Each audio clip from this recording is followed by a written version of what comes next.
আমি এক জানাজায় ছিলাম একবার, বাপের জানাজা ছেলে পড়াইতেছিল, কিন্তু আল্লাহু আকবার বলতে পারতেছিল না, কান্নারে কানতে। ছেলে আলেম ছিল, কানতে কানতে কানতে কানতে বাপের জানাজা ছেলে পড়ানো বোঝেন না, আল্লাহু আকবার বলতে পারতেছিল না, কান্নায় ভাঙ্গা পড়তেছিল।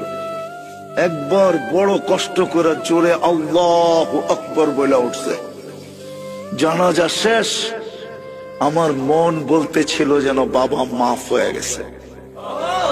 আমি সাথীদেরকে বলতেছিলাম যে আমি জানি না, আমার মন বলে এই বাবাকে আল্লাহ শাস্তি দিবে না। ছেলে আলেম, কলিজার টুকরা নিয়ে গেছে, ঠিক না? বাপ কি কলিজার টুকরা না? মাথার তাজ না? চোখের মণি না?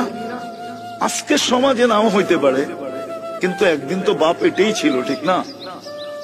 নিয়ে গেছে যিনি, তার বিরুদ্ধে যাওয়া উচিত ছিল, কিন্তু ছেলে কান্না ধরা কানসেন বটে, কিন্তু কান্না ধরা শেষমেশ কি বলছে? আল্লাহু আকবার, মালিক তুই বড়।